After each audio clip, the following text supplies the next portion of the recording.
The story comes from ancient Israel, and it goes like this. The captain of King Solomon's guard was a man named Benaiah.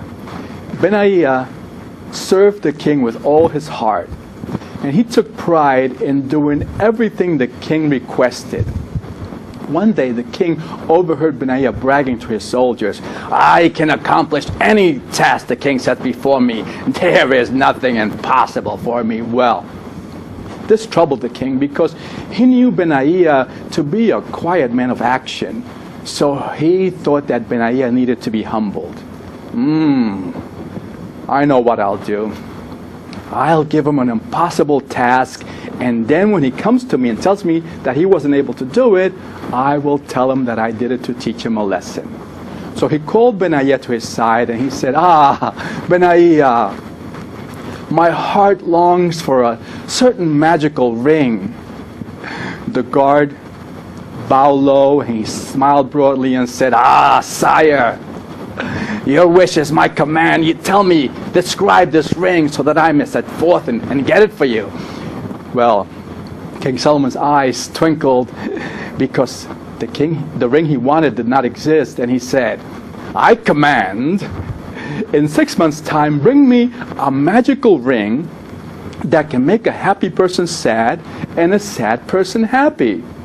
Well, Benaiah had never heard of such a wonder, but committing himself to the task, he said, "I will search the world if I have to, and I will get you that ring." And immediately he set off for the marketplace. He went to every goldsmith in Jerusalem, but none had ever heard of such a magical ring. The silversmith had never heard of a ring like that either. So he thought that perhaps the ring came from a faraway land. So he went to meet the caravans that traveled from afar, and he asked, "Have you ever heard of a magical ring that can make a happy person sad and a sad person happy?" None of the traders of precious stones, none of the camel drivers, merchants, no one knew of such a ring. So then Benaiah went to the port where the sea captains from other countries docked their ships, and all the sea captains shook their heads and scratched their beards, but none could help in the quest. Benaiah was distraught. He was heartbroken. Was it possible that for the first time he would have failed the king? He didn't know what to do. He was overcome with sorrow. Time was passing. He met every caravan that traveled through the land. He went to every ship that came in, but there was no hope. It was one day before the ring was due. And he went to the marketplace one more time to search every stall. And on his way out, he saw a poor child sitting by the side of the road with some crude rings and bracelets on a rug. And he thought, I cannot leave any stone unturned. So he said, boy, do you have a magical ring that can make a sad person happy and a happy person sad? The boy looked up and said, I have no such ring. Benaiah's eyes welled with tears.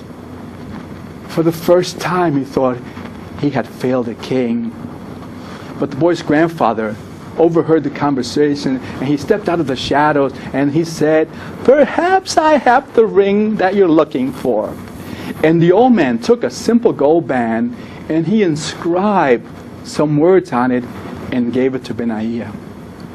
As soon as Benaiah took that ring, his face lit up with a smile. And all the sorrow and grief and frustration lifted from his body. And he said, indeed, this is the ring that I wanted. The next day he entered the court of King Solomon. There was a feast in progress, and the king was rejoicing and laughing with all his guests. And he saw Benaiah come in, and he said, I will not let him suffer long. As soon as he admits that he couldn't complete the task, I will tell him that I did it just to test him.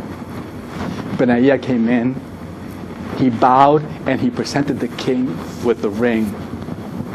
As soon as King Solomon gazed upon that ring, the smile left his face. And he looked around at the grandeur and the splendor of his palace, and he realized that someday all this and his life would all be dust.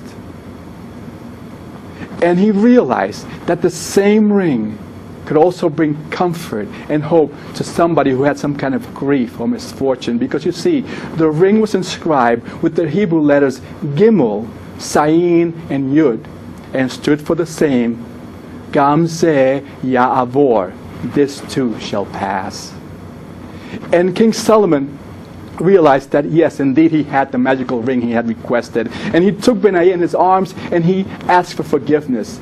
And he took his ruby ring, gave it to his guard, and in its place he put that simple gold band with that powerful saying, this too shall pass.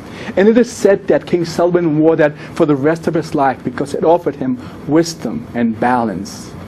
Gam Ze Ya'avor, this too shall pass.